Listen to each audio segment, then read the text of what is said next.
Mais ce soir-là, on n'a pas fait l'amour. D'accord. Il m'a organisé un petit week-end hors de la ville. Et nous y sommes rendus, on a passé un super week-end. Et le soir où on est parti un vendredi, c'est le soir là, on a eu à commettre, à faire l'amour en fait. Et moi, j'étais dans le bain de, ok, pour une première fois, je dois donner le meilleur de moi-même parce que un homme à Cotonou qui a de l'argent, qui a de... Il faut marquer son territoire pour que ça donne qui plus. change de voiture comme il le veut, qui s'habille bien et tout. Si tu ne marques pas ton territoire, il va voir ailleurs. Parce que bon, il y en a tant tellement et plus belle que toi, plus présentable. Ah, j'ai fait ravitaillement de lingerie. De tout ce que je peux faire, tout ce que je peux faire pour marquer mon territoire. Et je me suis dit, ok, pourquoi pas faire également ce qu'il aime. Donc, quand on a fini le premier tour, au deuxième tour, il dormait quand je l'ai réveillé en lui faisant ce qu'il voulait. Et je remarquais vraiment qu'il aimait ça. Il aimait ça même plus que la pénétration. Et il gémissait sans cesse et tout.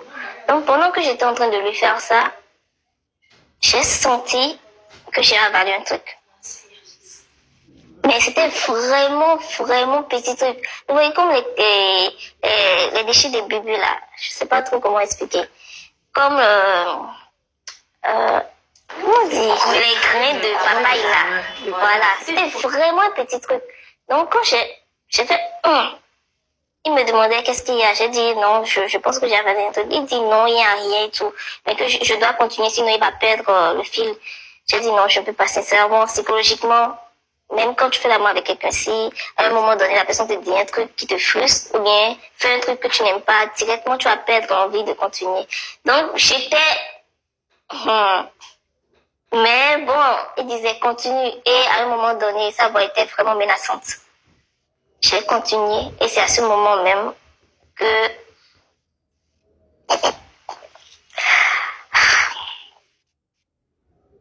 C'est à ce moment... Ces déchets sont tombés sur mon visage, en fait. En fait, il a chié sur mon visage. C'est là. Et là, j'ai crié. Il a dit, mais arrête de crier, pourquoi tu cries? Et je suis allée au niveau de la salle de bain. Je me suis rincé le visage. J'ai fermé. C'est-à-dire qu'il a chié sur vous, on est d'accord? Ouais. J'ai fermé la porte à clé et je suis restée longtemps devant le miroir à pleurer. Bon, peut-être pour certains c'est rien, si quelqu'un chie sur toi, mais bon, pour moi, je sais pas, c'est bizarre. J'ai longtemps pleuré et derrière j'entendais désolé, c'est parce que je n'avais pas pu contrôler, désolé, ça va aller, désolé. Donc si c'était seulement ça, ça ira, parce que bon, c'est juste quelqu'un qui fait une erreur, tu es censé le corriger si cette personne n'a jamais fait ça en fait. Donc je me suis douchée ce jour-là, ça allait. Il s'est excusé comme il le peut et tout. Le soir, au lendemain, tout allait bien, on a passé le week-end. Mais quand je suis rentrée, ça n'allait pas. Ça n'allait pas en ce sens où je commençais pas à puer au fait. Je me suis dit, qu'est-ce qu'il y a? Pourquoi je pue à ce point? Donc je me suis dit, peut-être comme, bon... C'est-à-dire, vous avez une odeur sur vous. J'ai une odeur sur moi, mais peut-être je me suis pas bien lavée ou tout. Je suis entrée dans la douche. J'ai pris tout ce qu'il y avait comme savon et autres. Je me suis bien douchée, mais malgré ça, l'odeur y était. J'ai dit pourquoi? J'ai essayé de descendre en fait, de voir, parce que c'est un appartement meublé, donc c'est un immeuble, de voir vers le gardien. Gardien, vous êtes là. Et il a fait, J'ai dit, il y a un souci. Il a dit, madame, désolée, mais il y a une odeur sur vous. J'ai dit, désolée. Je suis remontée. Je me suis redouchée plus de 10. Je passais devant quelqu'un, c'est, soit la personne crache, soit la personne me regarde bizarrement, en fait.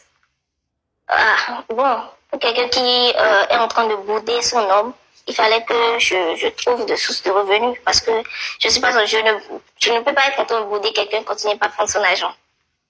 J'ai essayé de postuler. À chaque fois, quand je rentre dans le bureau, Déjà, quand je postule en email, pas en ligne, par email et tout, on me donne rendez-vous et tout, ça va. Mais quand j'y vais, c'est... Et est-ce que tu es en train de sentir quelque chose par hasard? Quelque chose ne sent pas par hasard? Moi, je suis plus... Vous savez, Je sais très bien. C'était vraiment gênant. On me dit, ok, madame, on va vous rappeler. Mais on ne me rappelle plus. Et c'est pas un poste, c'est pas deux, c'est pas trois. Depuis plusieurs mois, c'est la même chose. À un moment donné, j'ai arrêté.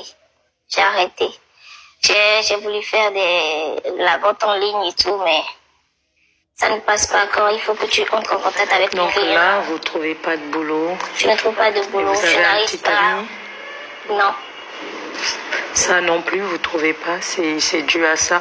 On vous courtisait avant ça ou c'était... Malgré que j'étais toujours en relation, on me courtisait, surtout que ils ont remarqué que j'ai changé physiquement à cause de la manière dont Vous je êtes commençais. embellie. Voilà. Bon, après quand je ne tirais plus les sources de revenus de l'autre, j'ai commencé par répondre à certains messages.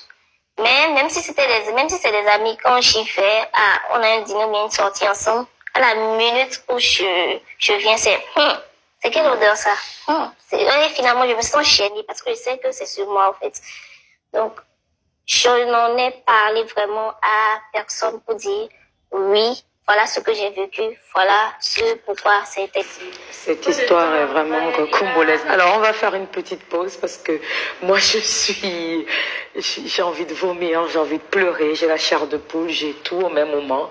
Donc, on va faire une petite pause publicitaire parce que cette histoire, elle est vraiment rocambolesque. Je suis